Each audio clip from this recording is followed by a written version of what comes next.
Plastic straws are hurting sea turtles, but they also make good darts. Would I like a straw for my coffee? No thanks, I brought my own.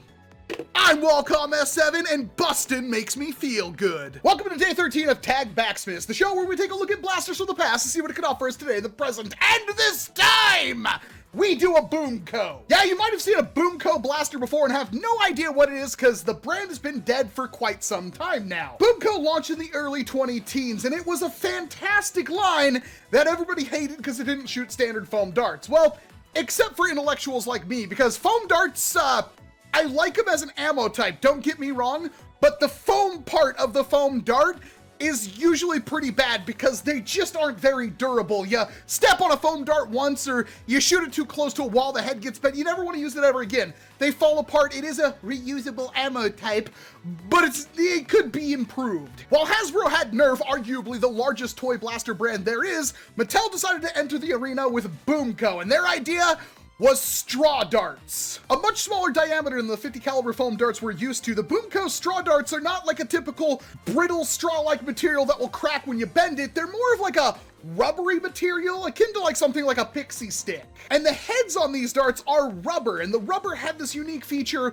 where the blasters would come with shields that attach to the rails on them, or targets themselves that you would shoot with the dart, and the dart head would stick to the shield. That is, if the shield wasn't dirty, the dart head wasn't dirty, the planets aligned. It was a really cool feature that didn't last very long. In fact, as BOOMco died out, especially with the last Halo blasters, they advertised the smart stick darts but didn't include smart stick targets. They literally couldn't put the paper in the box for you to see what they're talking about. And BOOMco had a lot of bangers like the Far Shot and the other Far Shot and the mag-fed Far Shot. See where I'm going? Almost every single blaster was the same mechanism internally, and while it was cool because they were pretty moddable and you could get them up to 120, 130 FPS, which for BOOMco was nutty. Remember, this is a different projectile, so that 130 FPS does not equate to 130 FPS on NERF. These darts would travel so far, and they were so much more accurate because the darts were weighted better.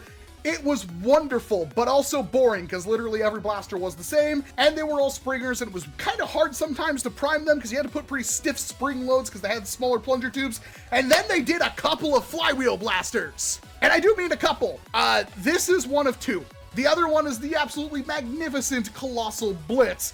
But we're here to talk about the BOOMco Spinsanity 3X because this was the strife of the BOOMco line. Semi-automatic flywheel action, but BOOMco didn't use mags. BOOMco used clips, and clips probably wouldn't have worked with this, so they have these cylinders instead. And it's actually pretty good because this is a 30 dart capacity, and technically the little things are removable, but it only came with a 3 and you'd have to buy more, and they weren't meant to be used and reloaded like cartridges or anything like that, but you could do it. Each one of these cylinders held 10 darts for a grand total of 30.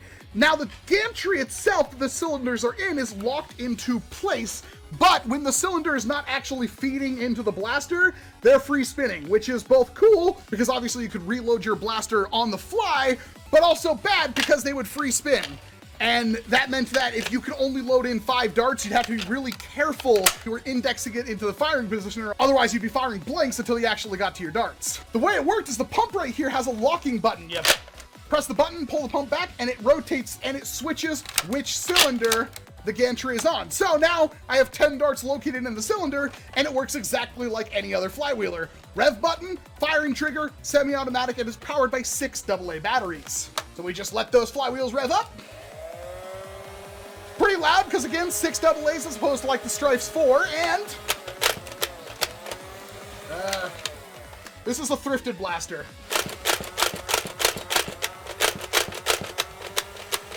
Oh, there we go. It actually has a little lock in there that detects when darts aren't in there, so you can't actually fire it.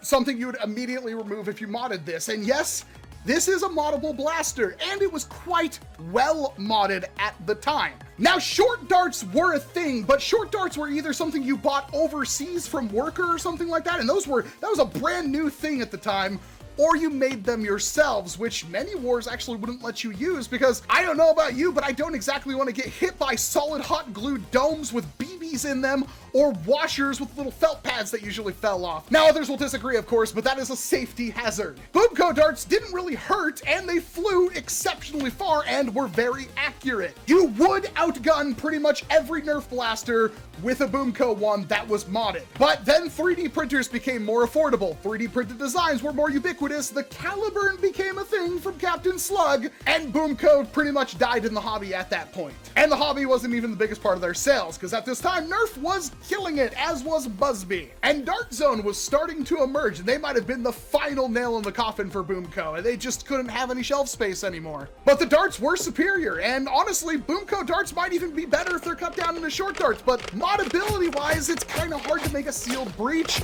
It's kind of hard to make a magazine. You'd have to basically make the entire system up yourself. The rubber heads would get caught on the side of barrels, so it was hard to get like a sealed barrel for them going. Because of this, there was no magazines. They used harmonica-style clips that they worked, and they had pretty high capacities, up to 40, but you're talking about something that could slide around, easily get bumped through your blaster, and you could skip darts, and it worked, and we dealt with it, but once there were better options, we stopped. But the Spitzenny 3X was moddable. You could mod it to work just like pretty much any other's flywheeler. You could definitely wire it up to another LiPo, and the stock cage dealt with LiPo power pretty well. I do have one of these things modded somewhere that I can't find at this time.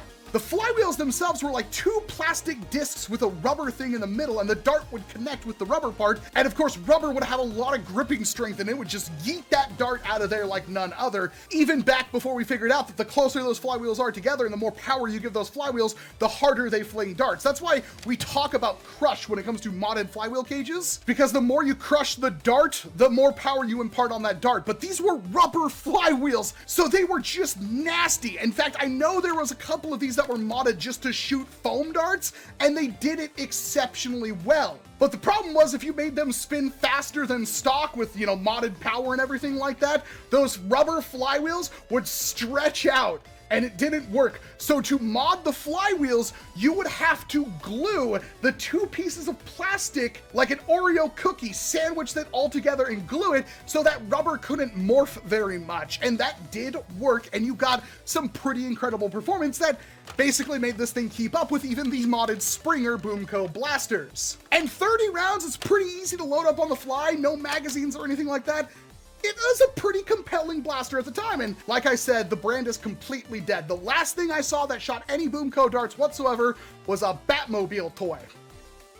And how the mighty have fallen. Of course, now Hasbro is making the Halo blasters while BOOMco made the Halo blasters beforehand. And yes, there was a BOOMco Needler, and it was pretty good despite being a pump-action Springer. You all just don't know how good you have it, but that's all I've got for you. Thank you for joining me for this episode of TAGBAXMAS number 13. There were 12 videos before this one, and there's gonna be more after it, so check out the playlist in the top right corner. It's a little eye icon. I'm trying to poke it right now. Click that. It's got videos, but the first option will always be the TAGBAXMAS playlist. Again, I'm Walcom S7. Chances are if you got to the end of the video, you like what I do here, so please hit like, get subscribed, ring the bell, leave a comment, do all that algorithmic garbage to help this channel grow so you can help this hobby grow. And of course, I hope to see you tomorrow for an entirely different video.